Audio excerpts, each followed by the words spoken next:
Is our universe just a giant, predictable machine?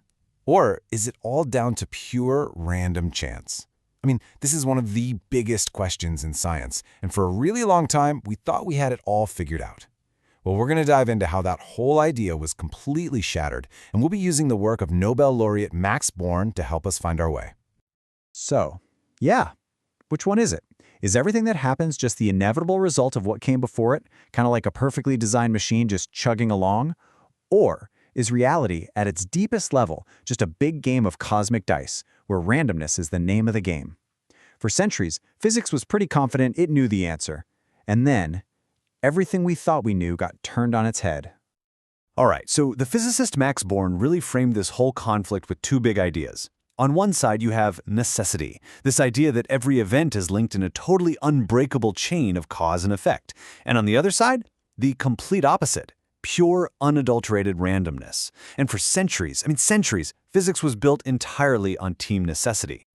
And this whole viewpoint has a pretty famous name, the clockwork universe. This was the grand dream of Isaac Newton himself, right? The idea of a cosmos where every single movement, I'm talking from a simple falling apple all the way to a planet orbiting the sun, followed these perfect, unbreakable, and totally predictable rules. This classical ideal was so simple, but so powerful.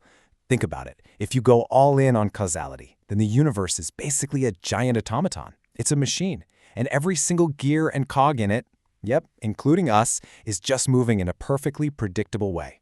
So if you could somehow know the exact state of everything at this very moment, you could, in theory, predict the entire future of the universe. Wild, right? Max Born gave this idea a very specific name, determinism. And it's exactly what it sounds like. It's the belief that physical laws connect all events so perfectly that if you just know what's happening now, you can predict the future with absolute 100% certainty. And let me tell you, this wasn't some fringe idea, this was the absolute bedrock of classical physics. Now, here's where it gets interesting. Born made a really crucial distinction between determinism and a broader idea, causality. Causality is simpler. It just says that B happens because of A. It doesn't promise you can perfectly predict B, just that there's a connection. It's a subtle difference for sure, but trust me, it is absolutely key to understanding everything that's coming next. So Born also laid out a few common sense rules for this whole causality thing. First up, something called antecedents. It's simple. The cause has to happen before the effect. It makes sense, right? A broken window doesn't cause a baseball to fly backwards towards the bat. And the second rule is contiguity. This just means the cause and effect have to physically touch, or at least be connected by a chain of things that are touching. But what's really fascinating here is that Newton's own theory of gravity, with its whole mysterious action at a distance thing, seemed to break this very rule. It was a little puzzle, a hint that maybe, just maybe, this whole clockwork model wasn't quite as perfect as everyone thought. But the first major crack in this beautiful, perfect clockwork universe didn't come from studying the stars or anything grand like that. Nope, it came from something way more familiar, like watching a hot cup of coffee cool down on your desk. Okay, so check this out, because here's the paradox. Newton's laws of mechanics, they're perfectly reversible. If you watch a video of planets orbiting, it looks just as believable whether you play it forwards or backwards. But the real world doesn't work like that, does it? We see glasses shatter into a million pieces all the time, but have you ever seen those pieces spontaneously fly back together? Of course not. There's a clear direction to time, an arrow of time, and classical mechanics had absolutely no explanation for it. And that's where the study of heat, thermodynamics, came in. It was the very first branch of physics to take this whole one-way street idea of time seriously. And it proved that, yep, in the real world, time definitely has a direction. This was the first piece of hard evidence that something big, something fundamental, was missing from that perfect reversible clockwork model. So, to try and solve this puzzle, physicists brought in a pretty radical new idea: chance. Look, they couldn't possibly track every single particle in a gas, right? So instead, they just treated all their movements as completely random. They called it molecular chaos. And this meant that big picture things we can measure, like temperature, were really just statistical averages of all that chaos. And this way of thinking led straight to the famous second law of thermodynamics, that the total disorder, or entropy, of the universe is always going up. Now, at this point, Chance was just seen as a useful trick, a practical tool. But wow, what a powerful trick it was. But what started out as just a useful shortcut was about to become the central, undeniable, absolute law of a brand new kind of physics, quantum mechanics.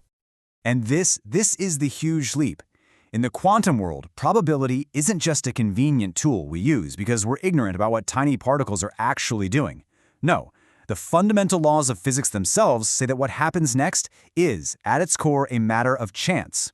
It means that nature, at its most basic level, really does play dice. And the way this all works was actually best described, kind of ironically, by the guy who hated the idea the most, Albert Einstein. He imagined particles being guided by what he called a ghost field, basically a wave made of pure probability. So the wave isn't the particle itself. Think of it more like a map of possibilities. Wherever the wave is strongest, that's where the particle is most likely to show up. So this new physics basically works in 3 steps. Step 1, the laws can't tell you what will happen in any single event, like where exactly one electron is going to land. Forget it. Step 2, instead, the laws give you the perfect, precise probability for every possible outcome.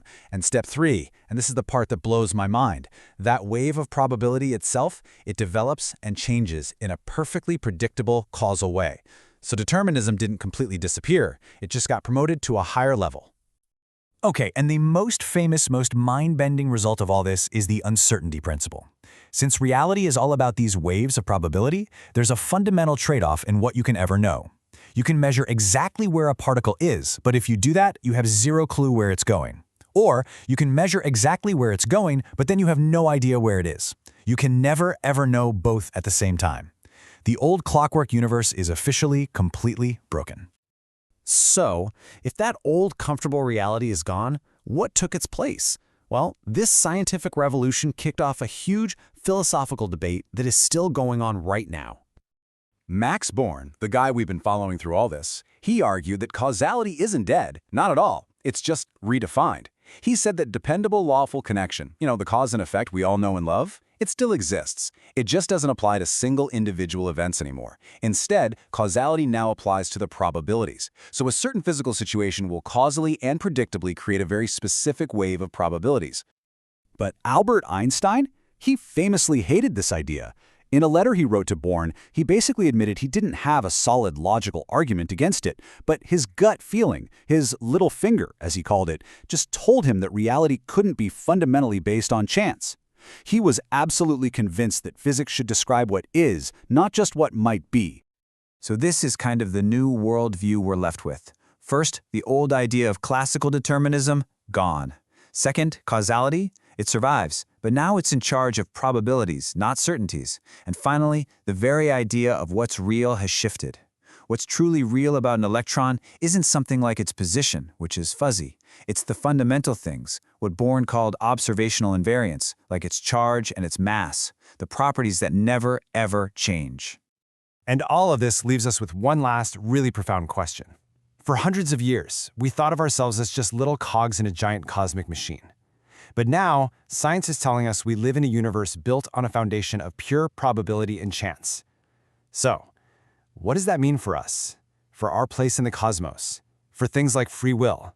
For the future itself? Now that is something to chew on.